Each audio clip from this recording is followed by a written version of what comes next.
أعوذ بالله من الشيطان الرجيم بسم الله الرحمن الرحيم والصلاة والسلام على رسول الله وعلى آله وصحبه أجمعين رب اشرح لي صدري ويسر لي أمري واحلل عقدة من لساني يفقهوا قولي. So when I was asked about the topic, what topic I wanted to speak about, I suggested the following topic, and I'll explain why before I begin. And that is how to stay positive in a negative world. And the reason why I chose this topic is because there's a lot going on right now. And there's a lot going on in the media, there's a lot going on for us as Muslims collectively, and there's also a lot going on obviously for us in a personal level. And it becomes very, very difficult sometimes to stay positive.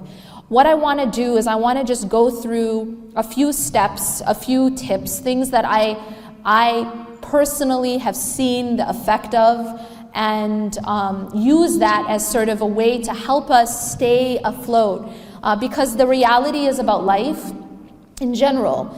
And this is something that Allah has told us again and again in the Quran, that Allah and His Messenger have told us, that we are always going to be faced with different kinds of weather. As you can see right now, it's raining right now.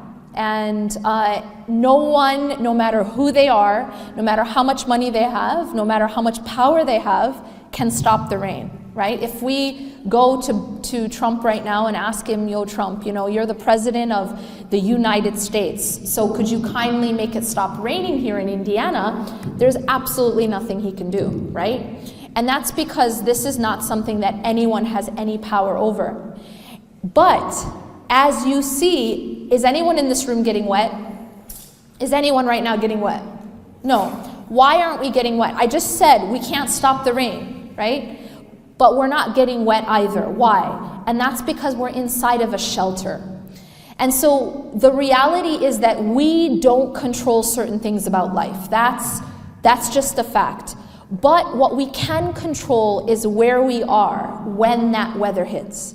What we can control is, so if it's cold outside, I can't make it warm, right? We don't control the sun.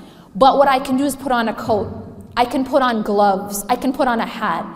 And so what I've done is I've found a way to cope. I found a way to survive the weather, even though I can't control the weather. Does that make sense? I've found a way to stay dry, even when it's raining outside. That is what faith gives us. Faith gives us a way to stay inside a shelter, to stay dry even when it's wet outside.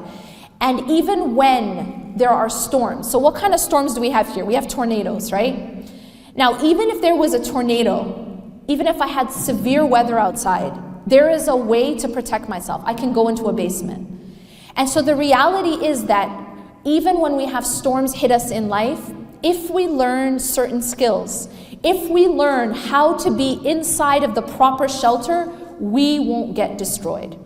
And so weather will come, weather will go, hardships will come, hardships will go, fitan, tests will come and tests will go, but we will survive.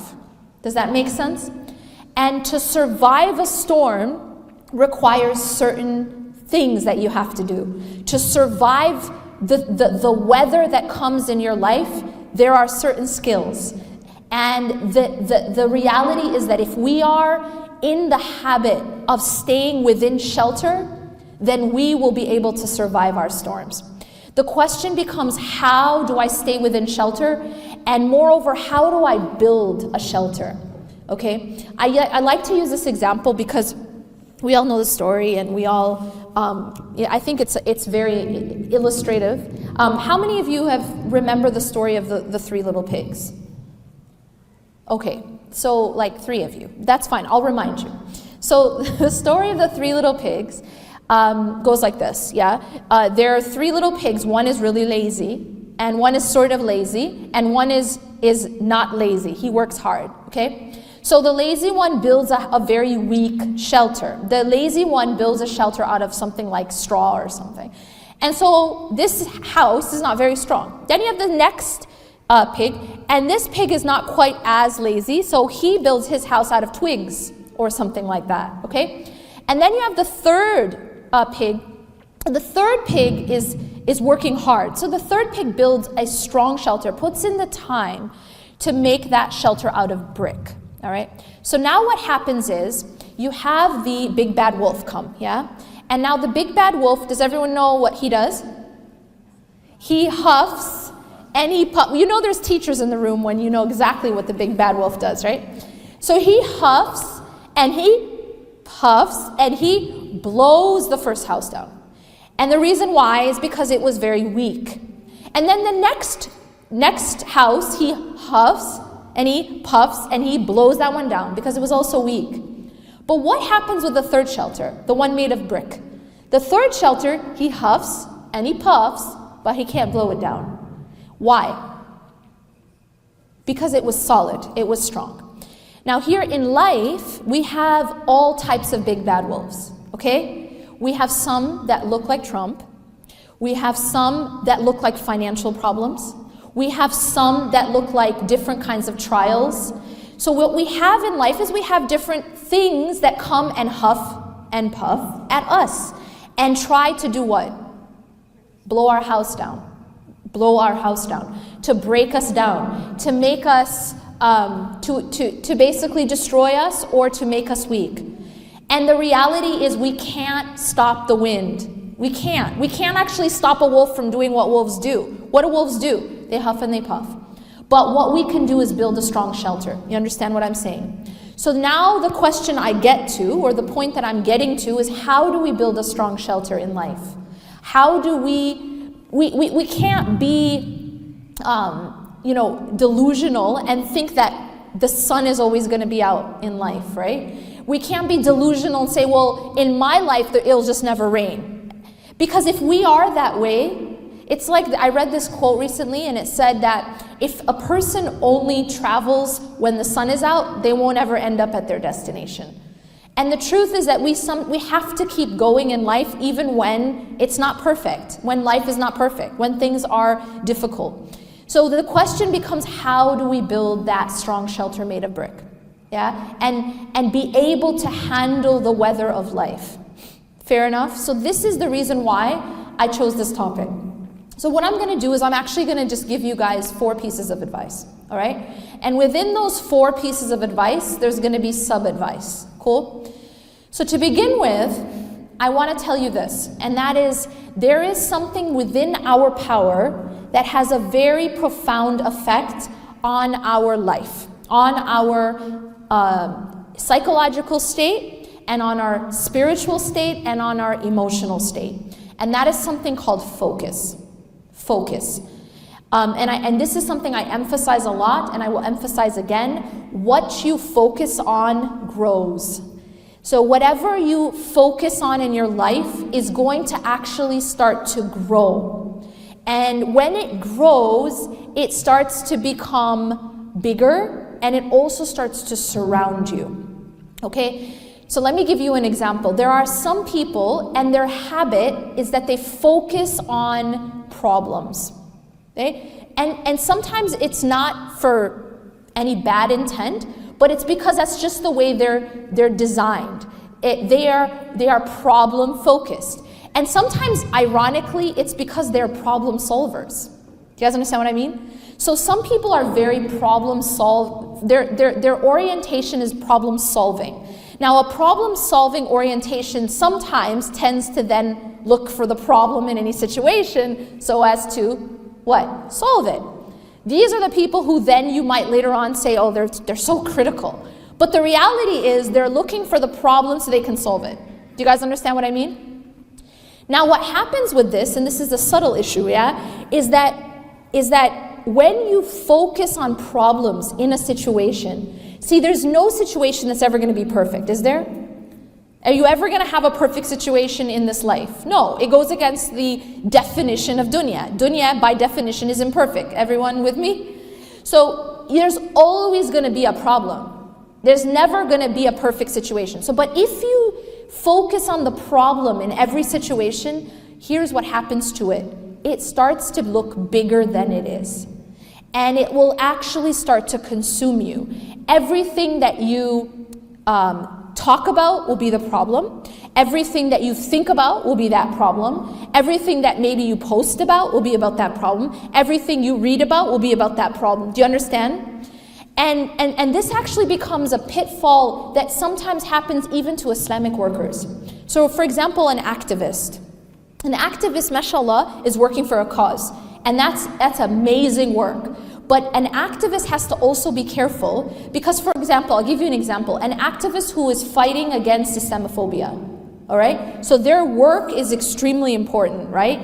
But if an activist who's fighting against Islamophobia only is reading about Islamophobia, only is talking about Islamophobia, only is posting about Islamophobia, only is discussing, you understand what happens? Do you know what happens to that person? It will start to affect them.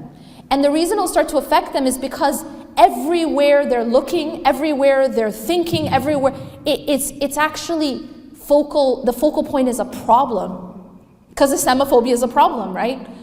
And racism these are problems. But what happens is if that becomes the focal point, the only focal point in that person's life, it will actually start to affect their emotional, spiritual, and psychological state. Because what happens is it will change the way you view the world. You'll notice, okay, put aside activism for 1 second. And let me re-emphasize, this is extremely important work. This isn't to say that this isn't something that's necessary. It is. But right now what I'm saying is something subtle, and that is that we have to be mindful, regardless of our work, of what our focus is. Okay? Our focus, we have to be mindful of what is our actual focal point. But putting that aside for a second, activism, just think for a moment about just a regular person, not necessarily an activist, but their entire conversations. Like, for example, every time something bad happens, or there's some sort of fitna, some sort of like calamity we're dealing with, or even as a community, and all of a sudden, every single conversation is just about that problem. Right? That's all they have on their news feed. That's all they talk about. That's all they're posting about. Does anyone know, how does that person start to feel? Or maybe it's you. How do you start to feel? What ends up happening is you actually start to feel weighed down. And what will happen is almost a person like who's only having that as surrounding them will start to easily fall into despair. And moreover, it changes the way you view the world. So now if the only thing you're reading about is hate crimes, okay, that's it. That's day and night you're reading about hate crimes. Day and night you're talking about hate crimes. Day and night you're posting about it. What you're gonna do is almost like you're seeing the world in a negative way. And so you will maybe you'll feel that people are more antagonistic towards Muslims than they actually are. And that's because it skews the way you view your reality. So then what's the balance? Because you might say, well, okay, well, what are we supposed to do? Are we just supposed to dig our heads in under, like into the sand and pretend that this isn't happening? And my answer is no, absolutely we don't dig our heads into the sand and pretend this isn't happening. But again, and I emphasize this, it's about your focal point. Yes, we should be aware. Yes, we should be active. But make sure that your focal point is not the problem itself. That your focal point, and I'll give you an example of what I mean. When Musa alayhi salam is standing in front of the Red Sea, right? And he has an army behind him, and he's got a very serious problem, okay? He's got a giant body of water in front of him, and he's got an army behind him, and he looks trapped. But what was his focal point in that moment? Anyone? Allah. Do you see the difference? It's not that he was in denial of his reality. His reality was that he's got an army behind him and he's got a Red Sea in front of him. But his focus was not on the Red Sea and his focus was not on the army. And in fact, you see the contrast between him and Bani Israel. Because Bani Israel were focused on the army. فَلَمَّا تَرَاءَ الْجَمْعَانِ قَالَ أَصْحَابُ مُوسَى إِنَّا لَمُدْرَكُونَ. That when the armies, the groups saw each other, so you have Bani Israel, the children of Israel, seeing the army. When they saw each other, the people of Musa alayhi salam, Bani Israel, what do they say? What's their response? Because what's their focus? Their focus is on their army, right? We're doomed. And that was their response. Inna lamudrakun. Indeed, we will be overtaken. They fell into despair. And the reason they fell into despair, it was because of their focus. Make sense? Inna lamudrakun, they said. And then Allah tells us what Musa alayhi salam says. Qala kalla. You see like a complete contrast. Qala kalla. He said no. And kalla in Arabic is a very emphatic, no way, absolutely not. It's all of that in just one word. Kalla. Inna ma'aya rabbi sayahdeen. Indeed, my Lord is with me and He will guide me through. Musa alayhi salam wasn't looking at the problem. He was aware of the problem, folks. He's not like in denial. He's aware of the problem, but his focus wasn't the problem. His focus was Allah. Do you see the difference? His focus was Allah. And he said, Inna ma'aya rabbi sayahdeen. Indeed, my Lord is with me and He will guide me through this. He will get me through this. So no matter how dark it gets outside, or no matter how much we feel like things are closing in on us, if our focal point is Allah, then we don't feel despair. Do you see the difference? It's because you know, just like Musa alayhi salam knew that Allah was with him. And if Allah's with you, it means what? He'll get you through. And that was the yaqeen and the tawakkul and the trust of Musa alayhi salam. But believe me, it cannot happen unless you have the right focus. If he were to focus instead on how big the Red Sea is, just that, he's gonna be like, have the exact same reaction as Bani Israel. If his focal point was on how powerful Pharaoh is, he wouldn't be able to have that reaction. But Musa alayhi salam was trained. His heart was focused on Allah. Kalla, inna ma'aya rabbi sayahdeen. Indeed, my Lord is with me and He will guide me through this. And Allah did exactly that. Allah told him, strike the sea, and Allah opened the sea for him. This is a lesson for us. This is a timeless lesson for us. That if your focus is Allah, He can get you out of every situation. He will save you. But it has to be, it's really about us. About where is our trust? Where do we place our trust? Tawakkul, this concept of relying on Allah, it can't happen unless we have the right focus, right? You can't have trust in Allah if your focus is on other than Allah. Simple as that. But if your focus is on Allah subhanahu wa ta'ala, then no matter what situation you're in, and you're aware of it, but you're not afraid. Because what did I say at the beginning? What you focus on does what?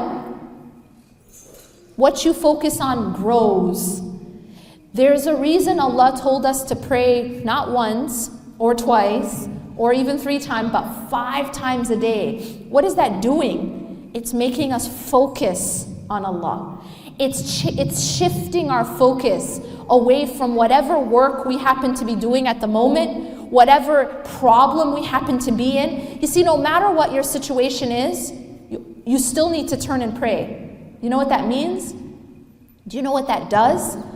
It means that you're at work, you leave your work and you focus on Allah. It means you're at the mall, you leave that sale and you focus on Allah. You're on your laptop, you're on your phone, you leave that phone, you leave that laptop, you leave that Facebook, you leave that meeting, you leave that class, whatever it is, and you focus on Allah. Allah's training us to focus on Him and not on whatever it is that we're doing in the dunya. It's to shift our focus to Him. And this is training. This is training us. This is what Musa alayhi salam, he went through this training, right? And because he had that training, when he was now faced with a problem. Now he's faced with a problem. What are we going to do when we're faced with a problem? And he was able to put his full reliance on Allah. Why? Because he was focused on Allah. قَالَ كَلَّا إِنَّ مَعَيَ رَبِّي سَيَهْدِينِ. Okay, so we talk about focus. Now, the second thing I want to say, well, before I move on. So in terms of focus, how do I have the right focus? How can I have the right focus? Number one is what I expose myself to, okay? let me just say this. Let me give you an example. You know the dua, how many of you have ever been to the Kaaba? Okay, when you're in the Kaaba, you learn that the sunnah is that for the entire last part of the tawaf, what dua are you supposed to say? رَبَّنَا آتِنَا فِي الدُّنْيَا حَسَنَةً وَفِي الْآخِرَةِ حَسَنَةً وَقِنَا عَذَابَ النَّارِ. Oh Allah, give us in this life good, and give us in the hereafter good, and protect us from the hellfire. Do you notice in this dua there's 3 parts? There's 3 parts, yeah? Now, out of those 3 parts, how many are about dunya? 1, right? رَبَّنَا آتِنَا فِي الدُّنْيَا. You don't forget it, you have it there. You have the first part about dunya, but then the second part is about the hereafter. And what's the third part about? The hereafter. Where is Jahannam? In the hereafter. So you notice that even in this dua, where is the focus? The focus is more on akhirah than it is on dunya, right? So the reality is that Allah doesn't tell us to forget about dunya completely, but Allah is showing us where our primary focus should be. Our bigger focus is on Allah in the hereafter. Okay, so if I do that, if I expose myself to, see, it has to do with what am I exposing myself to. I'll tell you something just practical. Facebook, okay? Facebook is nothing more than a tool, just like the internet, just like a phone. It can be used for good or it can be used for evil. Fair enough? Same with the internet. Like, you know what I mean? All these Islamic lectures, they're on the internet. There's also a lot of filth on the internet too, right? So the idea is that these are tools. These are tools. Facebook is a tool. One thing I'll tell you that I've learned is that look at your news feed once in a while. Look at your news feed. The content of your news feed actually says a lot. And it affects you. I'll tell you why. Because the reality is we use social media. We're on our social media.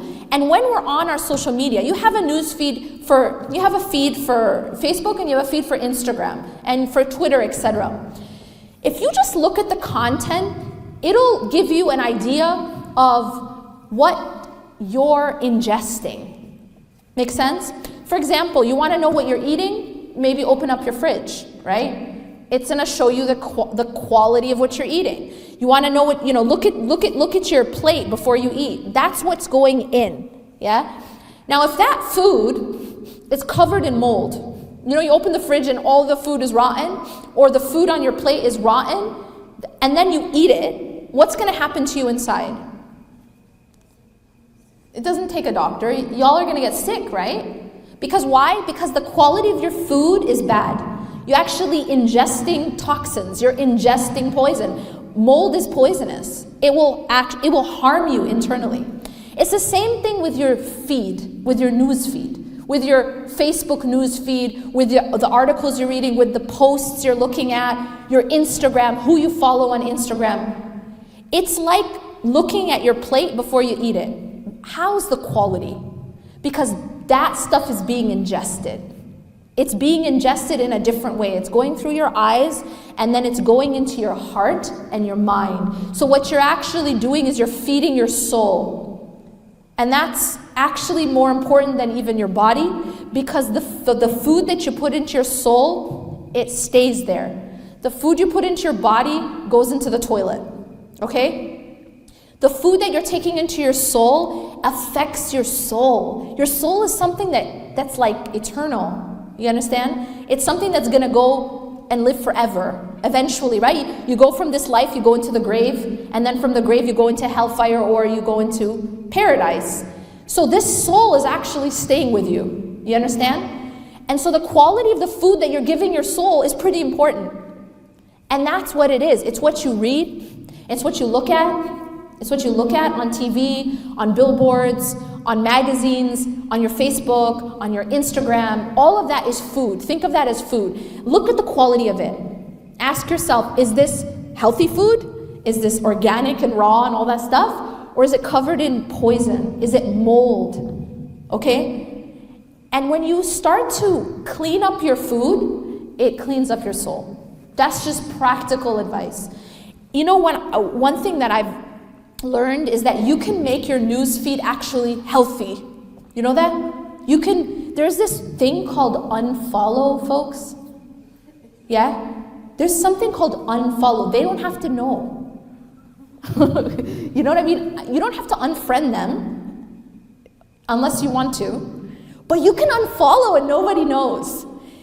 If somebody is posting garbage, or just like they ate a burger and then they ate a different kind of burger and that's it. That's okay. So there's ranges of different kinds of food, okay? There's absolute poison, I get it. And then there's amazing healthy food, and then there's something in between which is just useless. And I'll tell you this, even overeating useless food, or even if it's neutral but you overeat, and you're still gonna get unhealthy. So my point is this, you can make your social media healthy for you, where it's actually growing your head and your mind, and it's helping your heart, or you can just make it useless. Like, what did Kim Kardashian wear today? See, Instagram is one of these things where you have a whole range of things you can follow. Do you guys know what I'm saying? If you start out by cleaning up your Instagram, just clean it up. Meaning, look at who you're following and just clean it up. Instead of following just useless things, and I'm just gonna now put aside for a second the blatant fahsha. I'm just gonna put aside haram stuff for a second. Because it's obvious, okay? Let me just tell you this. Whatever you take into your eyes, it's gonna affect your heart. It's the same thing as drinking poison. It's gonna affect your body. That's just a fact. So I'm gonna put aside haram for a second, and now I'm just gonna look at uselessness. Just complete useless info, okay? Useless, input, all right? Now, this seems innocent. It might, okay, every single person you're following is a fashionista. Awesome, okay. But the problem with that is that becomes your focal point, and then you know what? That becomes what you care about most. And that's actually dangerous. The reason why, so this might say, okay, so what? It's not haram, okay? But the problem is, what is our concern? What is our greatest concern in life? One of the issues I've found is that depending on, especially now with social media blowing up, yeah? What's happened is now, even more than before, we are obsessed with appearances. Obsessed with appearances. What does that mean? It means that how I look, how I dress, how I appear becomes of utmost importance, more than anything else. And that in and of itself isn't healthy, okay? Because what it's done is, it's skewed what's really important. And now it's how I look. You know what I mean? It's everything is you gotta look perfect. You gotta pretend you're perfect. There's an obsession with perfection. You know what I mean? If you have anything that's imperfect about you, put a filter on it, right? And there's filters, but then there's also filters. Even in life, we're just all wearing masks. We're just pretending. And this is a very unhealthy, because what we've done is we've completely missed the point of what really matters. We've missed the point. And that's not innocent. That's actually killing our hearts. One of the things that you'll find is that there's a few things that can kill the heart. There's a few things that can kill the heart. One of them is sins. That's clear, okay? But there's something else that can kill the heart. And that is something called ghafla. Does anybody know what ghafla is? Ghafla is just heedlessness. It means that, okay, I might not be involved in sin, I might not be clubbing and drinking and all this, but I am completely, I've missed the plot. All I care about is fashion, what this person's wearing, what that person's saying, what this person, I'm going to this party, are you going to that? It's just, I've actually killed my heart, because not necessarily through outright sin, but because all I care about is superficial things. I'm missing what really matters. And that's just as dangerous. That's just as dangerous. Because think of a person, see, there's two ways to die. Or basically, you can eat poison and die, right? We already talked about poison. But I can also just starve and that will also kill me, right? If I starve, I'll also die, yeah? So when a person isn't getting the remembrance of Allah, and instead the only thing that they're taking in is dunya, like, things about that have to do with money and fashion and status and celebrities and blah, blah, blah, right? All that's it. So then what's happening is it's like I'm starving my soul. Get it? Because I'm not giving my soul its actual food, which is the remembrance of Allah. Makes sense? And as a result, I may not be dying from poison, but I'm dying from starvation. And that's ghafla. Ghafla is a person who is heedless, and so they're not taking in what they need for your soul to be healthy and alive. It's like a person deprived of oxygen. Okay? Because the oxygen of the heart and the soul is the remembrance of Allah. And I don't have that in my life because I'm so full with fashion. I'm just full. I don't got no space, That's it. That's what fills my head. That's what fills my heart, or money, or status, or power, or whatever it is that I'm obsessed with. And because that's all I'm full with, I don't actually have space to take in oxygen and actual food. So if that makes sense, this is very, very important, what we ingest. Just think of it as food, okay? Food or oxygen. The other thing that I want to emphasize is managing thoughts. Managing thoughts. One of the things that we have to realize is we have a nafs. A nafs is our lower self, right? And we have shaitan. And the nafs whispers and shaitan whispers. And so not everything that occurs to our brain is healthy. And some of it's just garbage. Just complete garbage. So we have to be very careful about our thoughts. Managing the thoughts.